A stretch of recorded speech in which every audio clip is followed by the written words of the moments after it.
Vous êtes sur la RTNC. Bonsoir à toutes et à tous. Voici le titre de ce soir. Lutte contre l'épidémie à virus Ebola. Le gouvernement prend des mesures pour une rentrée de classe assurée dans les zones à haut risque.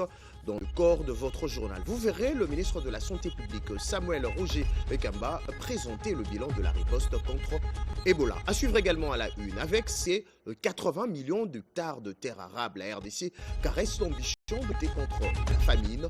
Une délégation de Confédération nationale de producteurs agricoles du Congo a échangé avec le deuxième vice-président de la Chambre haute du Parlement congolais, Norbert Bassingezi. Détail tout à l'heure. En illustration et commentaires, nous irons à la découverte de parfums made in DRC d'une jeune entrepreneur. Bénédicte Morea Chilanda Konku veut investir dans son pays natal. C'est le grand angle de ce soir. Madame, Monsieur, voilà tout pour l'introduction. Madame Ariana Vera Victoria, journaliste africaine accréditée en permanence à la Maison Blanche aux USA, sera l'invité de votre édition. D'abord, cette information. La RDC et la Tanzanie renforcent leur coopération économique et sécuritaire. À l'issue de sa visite officielle en République unie de Tanzanie, le président de la République, Félix Antoine Tshisekedi Tshilombo, a échangé en tête-à-tête le mardi 18 août avec son homologue tanzanienne. Kinshasa demeure un partenaire économique majeur et un allié historique pour la Tanzanie. On débute ces journaux par ces reportages.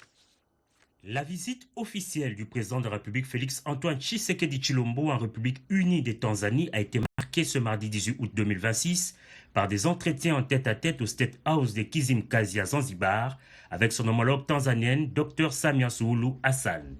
Au cours de leurs échanges, les deux chefs d'État ont réaffirmé leur volonté commune d'intensifier les relations bilatérales dans les secteurs de l'économie, des infrastructures, des mines et de la sécurité régionale. Ces discussions, élargies à leurs collaborateurs respectifs, ont abouti notamment à la redynamisation de la commission permanente conjointe, à la création d'un partenariat stratégique sur les minéraux critiques et l'échange des données géologiques, à l'évaluation des projets communs concernant le pétrole et le gaz. Lors d'une conférence de presse conjointe, la présidente tanzanienne a exprimé sa solidarité envers le peuple congolais face à l'épidémie d'Ebola. À ce sujet, le président Tshisekedi a rassuré que son pays a une expérience mondialement reconnue sur la maîtrise et la riposte contre cette épidémie. Je voudrais en profiter pour rassurer nos frères et sœurs de Tanzanie. Ebola est à la 17e épidémie et donc nous avons vécu toutes les 16 précédentes. Donc ne vous laissez pas du tout effrayer par ce qui arrive. Nous avons une expérience aujourd'hui mondialement reconnue sur la maîtrise et la riposte contre cette maladie. Kinshasa et Dar es Salaam se sont par ailleurs engagés à moderniser la connectivité multimodale via le port de Dar es Salaam, Kigoma et Kalemi. Les projets incluent l'amélioration des liaisons routières, les transports lacustres et l'interconnexion ferroviaire progressive. La République unie de Tanzanie et la République démocratique du Congo ont décidé, à travers leurs chefs d'État respectifs, d'avancer ensemble et plus profondément dans la coopération bilatérale. Mais pour cela, nous devrions réussir ou relever plusieurs défis, notamment celui des infrastructures, la construction de routes, la construction de ports, la construction de ponts, mais également l'accès à l'énergie. Le volet sécuritaire a également occupé une place centrale au cours des échanges. La Tanzanie a réitéré son soutien à la souveraineté et à l'intégrité territoriale de la République démocratique du Congo. Les deux chefs d'État ont particulièrement exigé le respect des résolutions de l'ONU, la cessation immédiate des hostilités et le retrait des forces étrangères sur le territoire congolais. Au pays, le vice-premier ministre en charge du budget a lancé la réunion d'arbitrage de prévision de recettes pour l'avant-projet de loi de finances 2027 avec quelques membres du gouvernement. Adolphe Mouzito mise sur un renforcement de moyens de contrôle et une mobilisation accrue de recettes afin de dépasser les assignations et soutenir la mise en œuvre du gouvernement. Anita Luamba et Robert Kalemba. Le lancement des réunions d'arbitrage autour de l'avant-projet de loi de finances 2027 marque une étape importante dans la préparation du prochain budget de la RDC. Sous la conduite du vice-premier ministre en charge du budget, Adolphe Muzito, le gouvernement de la République affiche une ambition claire, un véritable levier de finances de son programme. Au-delà des chiffres et des prévisions, le message qui ressort de ces premières rencontres est sans ambigu. Les administrations appelées à mobiliser les recettes devront désormais dépasser les simples assignations budgétaires. Mines, transports, environnement, postes et télécommunications, ainsi que portefeuille, tous sont invités à rechercher des nouvelles marges de mobilisation, à mieux exploiter les ressources déjà disponibles. Par rapport à nos préalables, entendus par là, des missions, des contrôles sur terrain. Et cette fois-ci, ça sera une première. C'est le Trésor public qui va prendre ça en charge. C'est vrai, nous allons aller dans des recettes accrues, mais également des moyens plus conséquents seront mis à notre disposition. Comme vous le savez, il faut une forte présence sur le terrain. Il faut un inspectorat général des mines qui est bien outillé, une administration qui est bien outillée, de les motiver afin qu'ils fassent du bon travail. Mon ministère, pour les 3 premiers trimestres, a porté plus de 150 millions de dollars pour les recettes des DGRAT. Nous sommes allés au-delà des assignations. Si on arrive à nous donner assez de moyens, nous allons aller au-delà des recettes. L'enjeu est donc plus large qu'un simple exercice d'arbitrage budgétaire. Il s'agit de renforcer le contrat financier entre l'État et les citoyens en faisant en sorte que les richesses produites sur le territoire national contribuent réellement au financement des services publics et du développement national. Hier, au studio Momongébi de la RTNC, le ministre de la Santé publique a présenté le bilan de la riposte contre l'épidémie à virus Ebola. Dans un briefing presse, le docteur Samuel Roger Kamba a rassuré que de mesures sont prises pour une rentrée de classe assurée dans les zones à haut risque. Le compte rendu avec Jacques Kabobois, Moukoumina Sedouga. Riposte à l'épidémie des maladies à virus Ebola, bilan à 3 mois et préparatif d'une rentrée scolaire sécurisée dans les provinces affectées. Thème central du briefing presse. Face aux journalistes et opérateurs de prise de vue, Patrick Mouyayaka Temboué, ministre de la Communication et Médias, Raïssa Maloudinanga, ministre d'État, ministre de l'Éducation nationale et Nouvelle Citoyenneté, ainsi que le ministre de la Santé publique, Hygiène et Prévoyance sociale. Dr Roger Samuel Kambamulamba a, dans son adresse, indiqué que 55 zones de santé sont impliquées dans la riposte. Le bilan fait état de plus de 5000 cas confirmés, plus de 2300 décès et plus de 1000 personnes déclarées guéries. Ebola est une maladie que nous pouvons contenir si nous arrivons avec les mesures de santé publique, mais aussi avec des mesures médicales. Depuis que des épidémies ont commencé, il y a à peu près 3 cas qui sont arrivés à Kinshasa. Cette épidémie, il y a 0 cas à Kinshasa jusqu'à aujourd'hui. Quand on présente les informations, on a vraiment l'impression que la planète est en feu, que la RDC c'est encore pire, c'est quasiment l'enfer. Mais la réalité, c'est qu'au niveau international, les risques sont très faibles. La situation épidémiologique impose également des agissements dans les secteurs de l'éducation. À l'approche de la rentrée scolaire, les gouvernements prévoient une approche différenciée afin de limiter les risques de transmission dans les zones les plus exposées. Dans les provinces administratives qui sont touchées, nous avons 138 sous-divisions éducationnelles. De ces 138, il y en a 40 qui sont touchées et de ces 40, il y en a 18 qui sont à haut risque, soit 13%. Alors, le ministère a un dispositif pour pouvoir agir dans ce cas. On va en fait adopter un système qui sont des feuilles qui seront produites, basées sur le programme, limitées à des savoirs essentiels et qui seront distribuées aux enfants pour leur permettre de continuer le travail à la maison. Et ce dispositif de feuilles qui leur sera distribué va être accompagné complémentaire avec des émissions radio et ils peuvent passer les épreuves certificatives, même l'examen d'État, selon des dispositifs qui sont précisés dans les mesures d'accompagnement. Le gouvernement veut également éviter que l'évolution de la situation dans les provinces touchées ne se traduise par une propagation vers d'autres parties du pays. C'est pour ça que nous insistons, le moindre cas, le moindre mal de tête, le moindre mal de ventre, aller à l'hôpital, c'est gratuit. Notre stratégie consiste à la fois à traiter dans les hôpitaux, mais aussi à aller dans les communautés. Ce n'est que de cette manière que nous espérons, dans le jour qui viennent, les chiffres des morts baisseront et nous tous, on aura véritablement pris conscience de la dangerosité de Bundibugyo.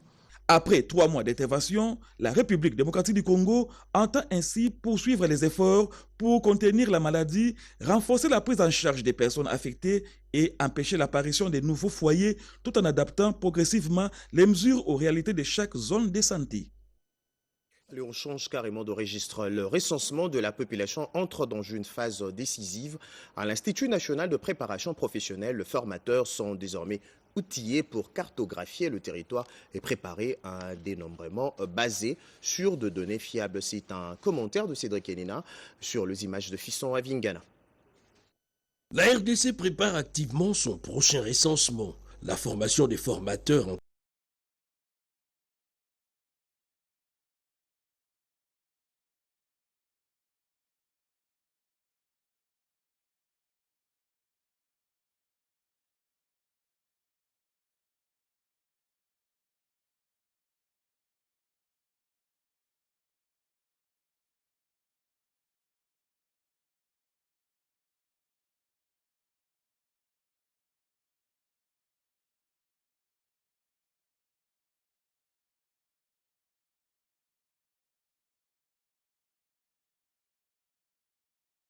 Cinq formateurs qui vont bénéficier de cette formation et après leur formation, à leur tour, ils vont former les opérateurs cartographes de la ville de Kinshasa.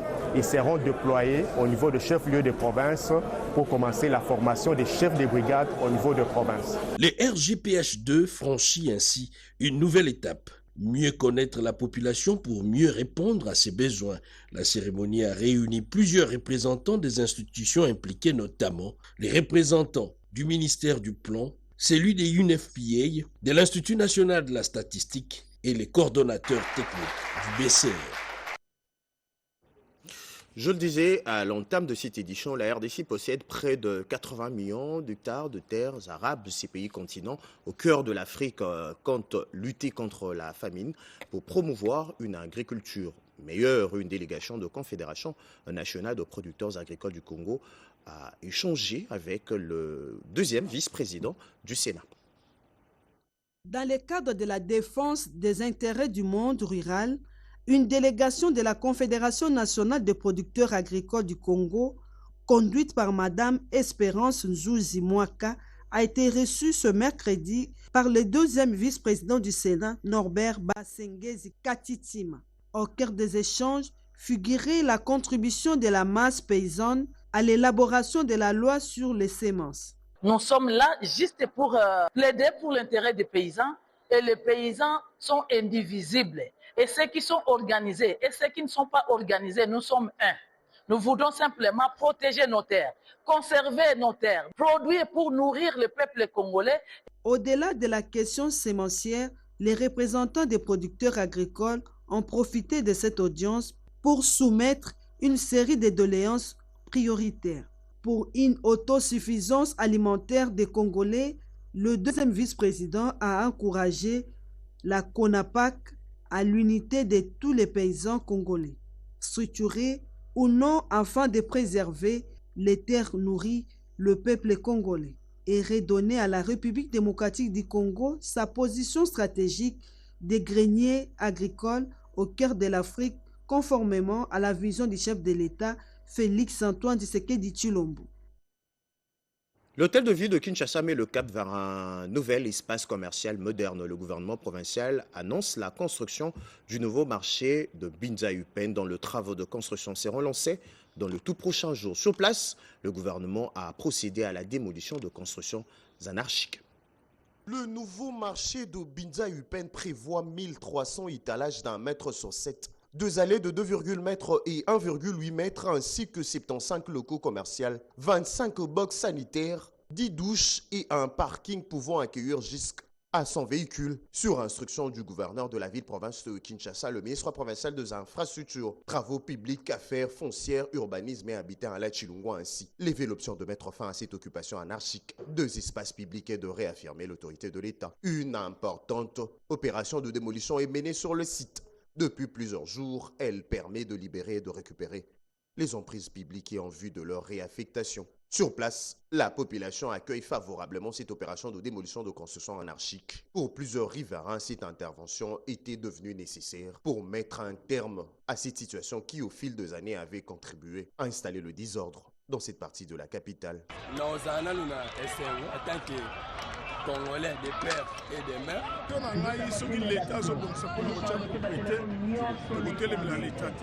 À travers ces projets de construction du nouveau marché urbain, précédé par cette vaste opération de libération des emprises publiques, le gouvernement provincial entend ainsi remettre de l'ordre dans cet espace commercial et à offrir aux Quinoises et Quinois un environnement mieux aménagé.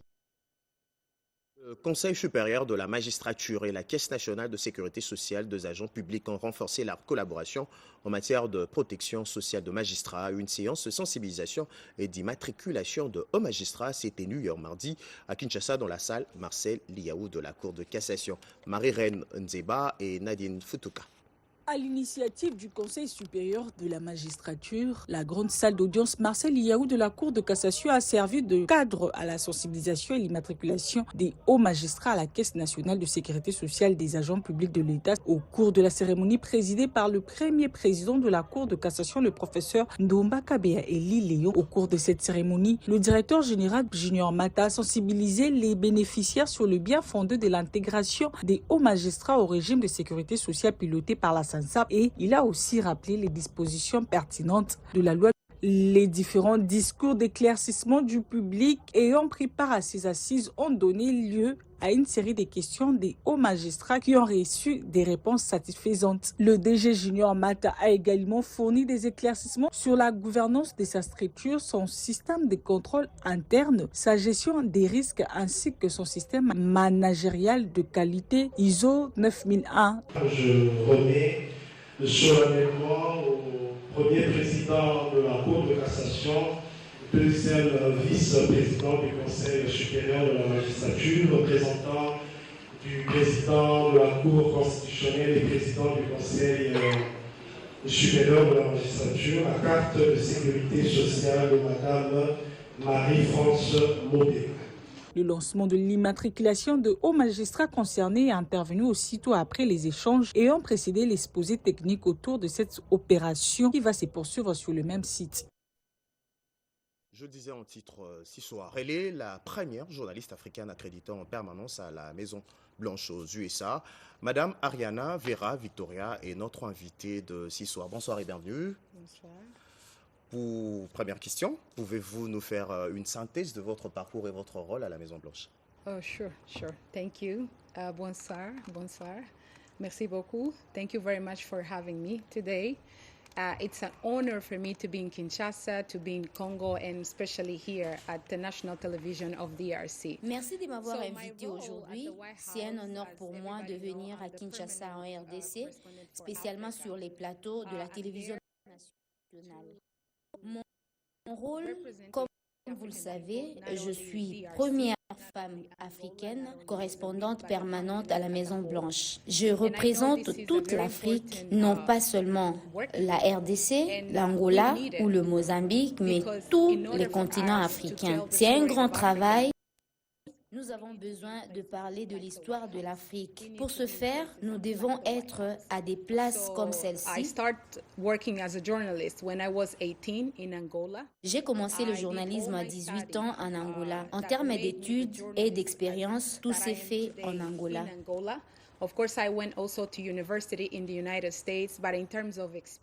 Tout ce qui est médiatisé aux États-Unis pour l'Afrique ne reflète toujours pas les réalités du terrain et les vécus quotidiens des Africains. Mon rôle depuis 2017 à la Maison Blanche est de présenter les réalités de terrain. En parlant de votre nationalité, en parlant de l'Angola, qu'est-ce que ça représente pour une Angolaise d'être la voix de l'Afrique dans les plus hautes institutions américaines? So it means a lot for me, and this is important again for the African people. Je ne suis pas là comme une Angolaise, mais comme une Africaine. Je ne suis pas là parce que peu ou moins d'Africains sont dans les institutions comme la Maison Blanche.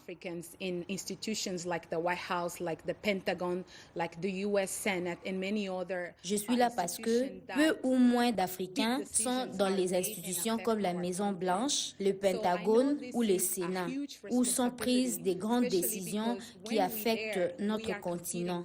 Je sais, c'est une grande responsabilité, spécialement parce que nous travaillons avec les journalistes des différents continents, comme l'Europe, l'Asie et même ceux des États-Unis. Ce ne sont pas des personnes ordinaires, mais les meilleurs des meilleurs. Et comme Africaine,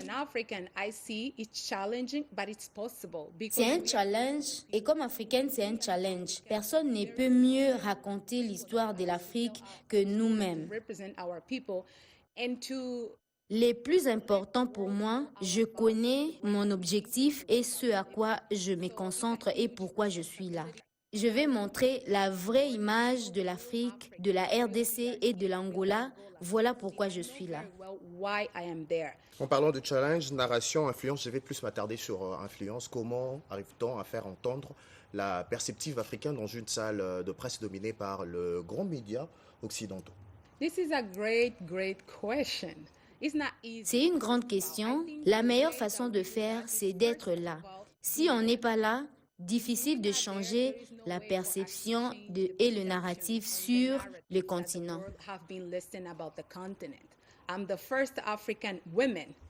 Je suis la première femme journaliste africaine à être à la Maison Blanche. Il devrait y avoir beaucoup d'Africains comme des Congolais, des Angolais et les Mozambicains. Récemment, j'ai suivi aux informations un milliardaire africain signer un partenariat avec CNN. C'est bon, mais il aurait pu le faire en Afrique pour développer le continent. Je voudrais rappeler à Dangote et à plusieurs autres hommes d'affaires africains qu'il y a en Afrique beaucoup de journalistes compétents qui travaillent pour la promotion de l'Afrique. Au président, il est temps d'investir dans les médias et peuples. Au président, il est temps d'investir dans les médias et dans le peuple africain afin de changer le narratif. Je vais montrer au monde l'image de la RDC que je connais, basée sur ma propre expérience. Et aujourd'hui, je suis à Kinshasa. La RDC est l'un des plus importants pays au monde. Pourquoi je le dis? Je l'ai redit à mes amis et à la Maison Blanche ou ailleurs où je passe. Comment la RDC contribue au développement du monde? Un exemple simple. Les véhicules que vous utilisez, le téléphone, voire les télévisions sont faits des matériels en provenance de la RDC. Vous avez ou vous venez de lancer la campagne Peace of DRC Now. Quelle est l'image? Oui, ça nous intéresse plus. Quelle est l'image que vous voulez vendre, le nouveau narratif de la RDC? Je dirais au monde la RDC que je connais. Au-delà de tout ça, si vous voulez en savoir plus, venez en RDC et expérimentez par vous-même la cuisine congolaise, le climat, les peuples merveilleux. Au-delà de tout ça, si vous voulez en savoir plus, venez en RDC. Pour terminer, dernier mot pour le million de Congolais qui vous regardent ce soir sur la télévision nationale. Wow, this is an amazing question and thank you for asking. For my Congolese brothers and sisters. Pour mes frères et sœurs congolais, mon message, je voudrais vous rappeler qu'en aucun moment je ne peux vous oublier. Depuis que j'ai commencé à communiquer avec les Congolais, je suis tombée amoureuse de vous à cause de la beauté de votre culture, d'un peuple merveilleux. Ce qui touche le plus mon cœur, c'est la situation de la guerre dans laquelle vous vous trouvez. Je vois combien de milliers de personnes souffrent à cause de cette guerre et j'ai décidé de m'impliquer personnellement afin d'aider en tant que journaliste en reportant les faits montrés au monde, spécialement aux États-Unis, qu'il y a un génocide et il y a une injustice commise contre vous. Je suis un deuxième œil pour délivrer le message sur la réalisation de... Je suis un deuxième œil pour délivrer un message sur les réalités de la RDC. Et je ne vais pas abandonner. Je vais continuer. Je saisis chaque opportunité que je rencontre pour rappeler que chacun peut jouer un rôle pour aider le peuple congolais et qu'il retrouve la paix. Merci Madame Ariana Vera Victoria pour avoir répondu à toutes nos questions. Je rappelle que vous êtes journaliste accrédité en permanence à la Maison-Blanche. Lors d'une séance de travail entre le programme de désarmement, démobilisation, relèvement communautaire et stabilisation et l'Organisation internationale pour la migration, installation prochaine d'un point focal du PDDRCS chargé de faciliter la supervision des activités génératrices de revenus des ex-combattants Mobondo et de membres de communautés à Maluku et à Kwamonton. On poursuit cette édition avec ses reportages signés Peggy Mukunda. La pérennisation des acquis du projet PBF Maïndombe en faveur des ex-combattants Mobondo et des membres des communautés de Maluku et de Kwamout sur les interventions en santé mentale, l'accompagnement psychosocial et les activités génératrices de revenus a fait l'objet d'une rencontre entre le coordonnateur national du PDDRCS, Jean Dédieu Désiré Ntangantita, accompagné de son adjoint chargé de l'administration et des finances, William Balika, et une délégation de l'Organisation internationale pour les migrations, OIM, conduite par son chef de mission ad intérim, Sassa Lonkarik. Une occasion pour les deux parties d'aborder l'installation prochaine d'un point focal du PDDRCS chargé de faciliter la supervision des activités axées sur la cohésion sociale. Il s'avère nécessaire d'assurer une coordination afin de garantir la transparence, la complémentarité et la consolidation des acquis du processus, a martelé le patron du PDDRCS, Jean Dédieu Désiré Ntangantita.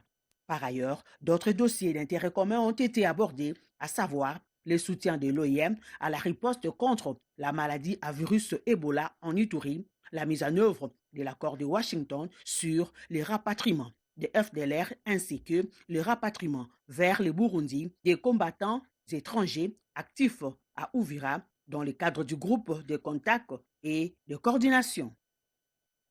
Le ministre provincial de Finances, de l'Économie et du Numérique, Magloire Kabemba, a lancé la semaine dernière à Kinshasa un atelier de 3 jours consacré à la digitalisation de procédures de collecte de recettes de la ville-province de Kinshasa. Yvette Mankoutima et Julien Piala. Ville de Kinshasa, le paiement à l'ancienne cède progressivement la place au tout numérique.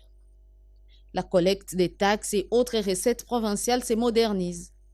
Le ministre provincial de Finances, Magloire Kabemba Okanja, mobilise experts et administrations pour digitaliser la chaîne des collectes, sécuriser les paiements et fermer la porte à la fraude. Pendant 3 jours, les participants ont identifié les recettes pouvant être payées en ligne et les étapes nécessitant encore une intervention humaine. Les services vont se succéder à tour de rôle. Vous aurez votre rétrocession, je dirais, dans une certaine... Une deuxième répartition devra être faite par... Et on fera d'ailleurs de manière automatique. Et elle tourne autour de 1,3 milliard. Dans les reporting, dans les rapports qui nous sera fait par la banque. Tout, c'est ça l'objet. L'enjeu est de taille, plus de transparence, moins de détournements et surtout davantage des recettes pour la capitale. Partons à la découverte d'une jeune entrepreneur fabricant de parfums. Fouillant les actes de xénophobie en Afrique du Sud, Bénédicte Morea Chilanda Kankou, jeune entrepreneur congolaise vivant en Afrique du Sud, décide d'investir dans son pays natal après avoir été formée en administration des affaires avec sa marque de parfum, une façon de lutter contre le chômage de jeunes en RDC, créer l'emploi en République démocratique du Congo. Mireille Ndeke. Se lancer comme jeune entrepreneur dans la fabrication et vente de parfums nécessite de choisir un positionnement clair, marque connue, parfum générique ou création de sa propre marque. Aussi, maîtriser ses coûts d'achat et d'exploiter les réseaux sociaux pour se faire connaître localement à Kinshasa ou en ligne. Défi lancé par Bénédicte Morea Chilanda Kankou. 24 ans, elle est aujourd'hui propriétaire de la marque Monde Moréa, bien connue dans le marché sud-africain et ailleurs. Native de la République démocratique du Congo, elle décide de regagner son pays pour y investir après ses études en Business Administration. So for me, first of all, as an entrepreneur, En tant qu'entrepreneur, la production n'est pas liée à l'endroit où l'on se trouve, mais plutôt à la capacité à développer ses idées. capacity or your abilities. Soucieux de rejoindre le chef de l'État dans sa vision, celle de créer les millionnaires congolais, Bénédicte Moréa Chilanda invite le jeune Quinois à se joindre à elle pour l'émergence d'une classe moyenne en RDC. Entrepreneurship, once again, it's something about the mind. L'entrepreneuriat, c'est dans mon esprit. Tout dépend de la compréhension de chacun. Difficile de gagner de l'argent sans stratégie et sans discipline. Funding issue, it's more of your creativity, your strategy. Monde Moréa, désormais retrouvée en RDC, la jeune entrepreneur sollicite l'accompagnement du gouvernement congolais pour accroître son chiffre d'affaires. Plus question d'exporter les parfums venus de l'étranger. Monde Moréa est donc un produit made in DRC. La ministre d'État, ministre de l'Éducation nationale et Nouvelle Citoyenneté a officiellement lancé hier mardi le travaux de la revue annuelle d'évaluation des activités de l'inspection scolaire. Lucie Lavici-Senda et Patrick Kachala. L'inspection scolaire passe à l'ère du numérique. La ministre d'État, ministre de l'Éducation nationale, Raissa Malou, a donné le coup d'envoi de la revue annuelle qui a réuni les inspecteurs généraux adjoints provinciaux et des inspecteurs principaux provinciaux des 60 provinces éducationnelles autour d'un seul défi: mieux contrôler, mieux accompagner et garantir la qualité de l'école en RDC. Notre école évolue rapidement.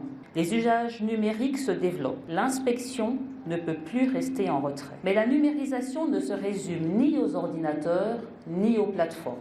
Elle suppose avant tout des inspectrices et inspecteurs compétents et professionnels et une gestion sécurisée des données. Cette exigence s'inscrit dans la vision de son Excellence Monsieur le Président de la République, Félix-Antoine Tshisekedi Tshilombo, qui a placé l'accès à une éducation de qualité au cœur de son action. Notre responsabilité est désormais de consolider les acquis et de faire progresser la qualité des apprentissages. Après le travail réalisé lors de l'examen d'État, la ministre d'État exige désormais plus de rigueur et d'intégrité dans les évaluations. J'attends donc des IGA et IPP une évaluation lucide. Ce qui a fonctionné, ce qui a bloqué, les problèmes de coordination et les mesures à prendre immédiatement. Pour 2026-2027, la production et la distribution des bulletins doivent être planifiés en amont, suivis province par province et achevés dans les délais. Jusqu'au 24 août, les inspecteurs vont passer au crible leurs pratiques et proposer des solutions pour une inspection scolaire plus moderne, plus efficace et plus proche des réalités du terrain. Écho de parti et formation politique. Quelques jours seulement après sa sortie officielle, la force nationale de Tshisekedistes affiche déjà ses premières orientations politiques. Son coordonnateur national, Yannick Onene-Loka, a signé la charte de l'Union sacrée de la nation au secrétariat permanent de cette méga plateforme politique. Rikin Zuziloya et Raphaël Ntsadi. Dans une ambiance de mobilisation et d'enthousiasme palpable, les membres de la Force nationale des Tshisekedistes FNT ont investi les lieux bien avant le début de la cérémonie, affichant leur détermination et leur engagement aux côtés de leur structure. C'est dans ce climat d'effervescence que s'est déroulée la signature de la charte de l'Union sacrée de la nation. La Force nationale des Tshisekedistes FNT, son coordonnateur national, Yannick Onene-Loka, a procédé à la signature de ces documents, réaffirme par ce geste son engagement aux côtés du président de la République. On avait décidé de venir adhérer puis signer la charte de bonne conduite par rapport au chef de l'État, pour le soutenir par rapport à sa vision, par rapport à son encadrement de la jeunesse.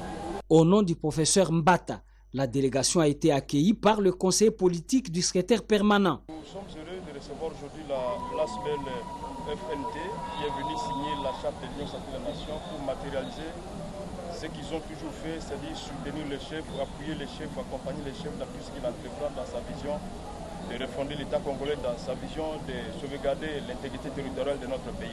Une présence qui témoigne de l'adhésion de la FNT à la dynamique de l'Union sacrée de la nation.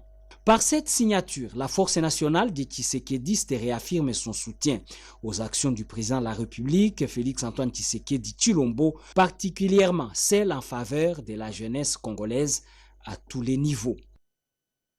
Le directeur de cabinet du chef de l'État, Anthony Kinzo Kamole, a représenté le garant de la nation à la clôture de la 5e Convention biblique internationale de l'Église à Avignon.